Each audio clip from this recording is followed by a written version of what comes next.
En México, el periódico Regeneración, que empezó a circular el 7 de agosto de 1900, donde miembros del Partido Laboral Mexicano, encabezado por los hermanos Ricardo y Enrique Flores Magón, empezaron a denunciar las injusticias y arbitrariedades en el campo, en las fábricas, en las industrias extractivas y empresas de servicio, donde al trabajador mexicano se le trataba prácticamente como esclavo, mientras que los inversionistas y trabajadores extranjeros obtenían los mejores beneficios de la dictadura porfirista. Si bien es cierto que en el porfiriato el país experimentó un notable crecimiento económico y una estabilidad política hasta entonces sin precedentes, ya que en ese periodo se extendieron las comunicaciones terrestres, marítimas y ferroviarias, por el cual llegaron capitales extranjeros de forma considerable y se invirtió en infraestructura, políticas y acciones que pusieron al país en los ojos del mundo para la época. Sin embargo, estos logros se realizaron con altos costos sociales, ya que se vieron reflejados en los estratos menos favorecidos de la sociedad, consecuencia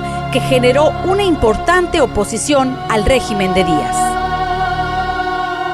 El periódico Regeneración, como instrumento de propaganda, fue de suma importancia para empezar un movimiento laboral que defendía los derechos fundamentales del pueblo y ponía en evidencia la excesiva protección a los empresarios y grandes hacendados. Mientras que las jornadas de trabajo andaban entre las 12 y 16 horas diarias, frecuentemente alargadas por los llamados dobles turnos. Además, las malas condiciones ambientales propiciaban enfermedades y muertes prematuras en la población. No había día de descanso y, por si fuera poco, había escasa capacitación para el trabajador, misma que se convertía en factor de riesgo, además de los constantes accidentes laborales y las deudas interminables en las tiendas de raya. La divulgación magonista llegaba hasta los más recónditos centros de trabajo del país. Esto, aunado al semillero de injusticias que perjudicaba a los sectores sociales más vulnerables. Las condiciones para un latente movimiento laboral estaban dadas. Se sentía en el ambiente. El movimiento se podía dar en cualquier lugar y en cualquier momento. Y sucedió.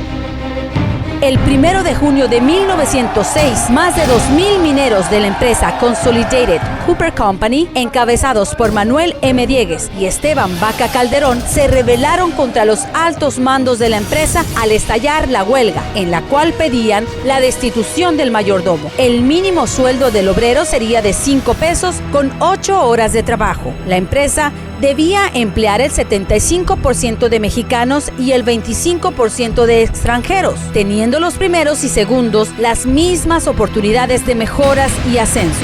William Grimm, gerente de la empresa, más que responder al memorándum, se preparó para atacar por la fuerza a los huelguistas, armó a sus trabajadores norteamericanos y pidió refuerzos a las autoridades del otro lado de la frontera. Los enfrentamientos duraron 4 días, con una descomunal desventaja para los trabajadores, que solo se defendían con piedras, palos y lo que podían, mientras que los norteamericanos estaban armados. Y lo peor, 275 Rangers de Arizona invadieron la soberanía nacional, matando trabajadores. Y por si faltara algo más, el gobierno de Porfirio Díaz y el gobernador Rafael Izábal le dieron la razón a los extranjeros. Al tercer día, los mismos mineros lograron sacar de Sonora a los Rangers de Arizona. Por eso, la ciudad años más tarde recibió el título de heroica cananea.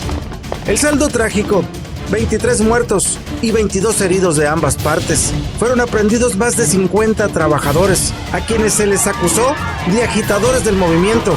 Entre ellos se encontraban Manuel M. Diegues y Esteban Vaca Calderón, que fueron enviados a la cárcel de San Juan de Ulúa, en Veracruz.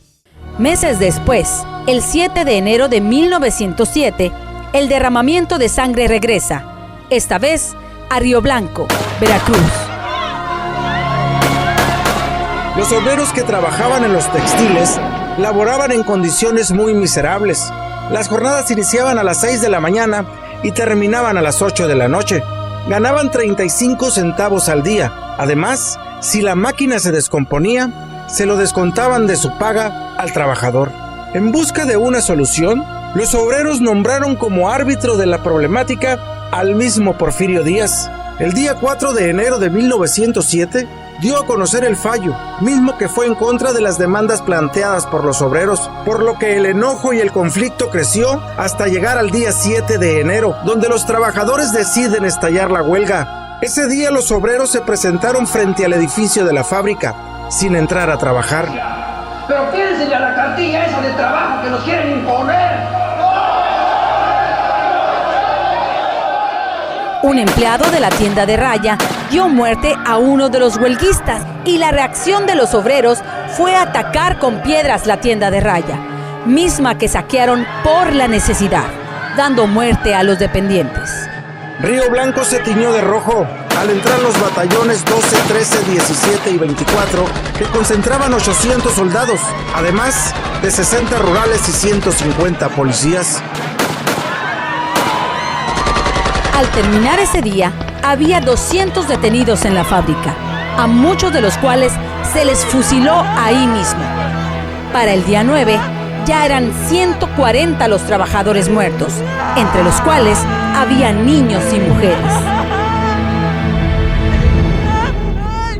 Es así como los movimientos laborales de Cananea en Sonora y Río Blanco en Veracruz encienden la llama de la Revolución Mexicana, misma que dio inicio el 20 de noviembre de 1910, un movimiento que enarbola la lucha por la justicia laboral. En la reconstrucción de México tras la revolución, importantes sectores sociales le abren paso a una de las instituciones más importantes para defender los derechos de los trabajadores, combatir las injusticias y buscar mejoras en el contrato colectivo de trabajo. Es así como en 1936 nace la Confederación de Trabajadores de México, que sintetiza el esfuerzo del proletariado nacional y constituye una organización capaz de luchar por la sociedad a la que aspiran los trabajadores, como el derecho de huelga, la libre sindicalización, la jornada de 8 horas, el acceso a contratos colectivos, el derecho a la salud, vivienda, tribunales laborales y una pensión tras el retiro. Hoy la CTM es la principal central laboral que une a los trabajadores bajo una misma fuerza, una misma lucha y un solo estandarte. Porque la grandeza de un país empieza por sus hombres y mujeres que ponen el corazón y el alma por llevar a su hogar su esfuerzo, convertido en educación, salud, tranquilidad y sustento. En Sonora así se trabaja, poniendo el corazón y el alma y promoviendo los intereses de los trabajadores. Porque cada uno de ellos, para la CTM, es su razón de existencia. Por eso el trabajador y sus familias siempre serán lo primero. Orgullosamente CTMista.